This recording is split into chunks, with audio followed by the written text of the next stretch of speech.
Welcome to another review here on Ray Rowan Who Does Music, where today we're looking at the recent album by YouTuber Nathan Sharp, otherwise known as NateWantsToBattle, with his new album Sandcastle Kingdoms. Now, as noted, Nate is a YouTuber who is most known for his cover songs, not only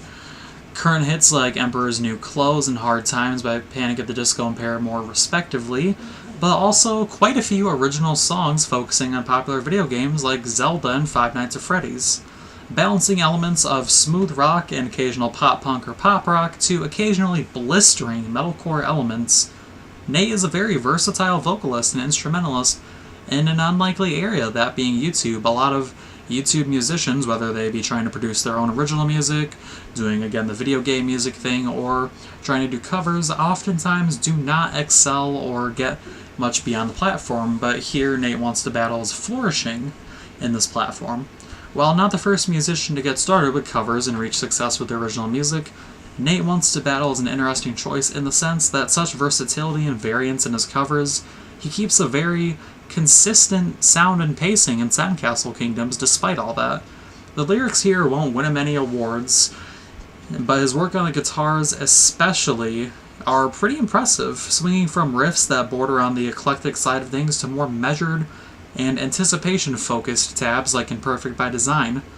Perfect also delivers a very fine example of his vocal capabilities with an emotionally driven performance of just powerful vocals here that is in near contrast to the usual grit-ridden and higher-pitched vocals seen on songs like Stop, Rewind, and Heroes Never Die. Even when he brings out the projection, it's then balanced out and equalized by the addition of other YouTuber Amelie, who does covers and adaptations very similar to his. I have to admit that while the personal elements and individuality Nathan brings to the table here with each song adds another layer of interest to the songs you wouldn't expect otherwise, a lot of these songs just push themselves into too much of a corner by picking an overdone topic with easy wording and sticking to it. Songs that unfortunately fall into this category are the title track, Stop, Rewind, and To the Ends of the Earth. Along with this, you have songs with a lot of work put into both the lyrics and instrumentals, but clash when put together, much like the song All I See, which is a shitty thing for me to admit because that track is actually my favorite on the entire album. The love and details put into every song, and it's evident with drum fills and guitar riffs pieced together with attention for detail and thought-provoking lyrics. But when it comes together like in All I See, the lyrical elements and the instrumental elements just seem to not go together quite well. The chemistry is borderline wonky, which is very odd because if you let's look at some of the original songs that Nate has written for Five Nights at Freddy's. Both This Is the End and Nightmare are both extraordinary when you think of the usual sort of run-of-the-mill thing you get when people produce songs for video games. It's usually shitty Minecraft faux ballads trying too hard to be edgy and new, or it's stuff that just tries too painfully obviously to just be there for the sake of a song. But he has the ability to put out songs that are not only unique and interesting, but able to hold to the test of time. But here on Sandcastle Kingdoms, you're not really seeing much of that. Recently, he even put out a video for one of the songs on here, Branded, and I have to say, unfortunately, while Branded is a very good song, the music video was more interesting than the actual music behind the music behind the video. There's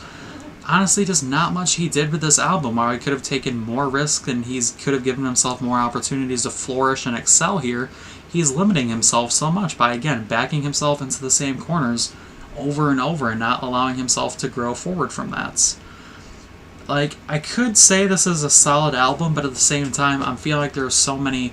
other ways he could have taken things here. And while I'm not saying this is a terrible album by any means, there are so many elements that could have been done much better or redone or reflected onto another song, but everything here just sort of feels like a sort of mess of singles from different releases that sort of got piled in for one total album. So,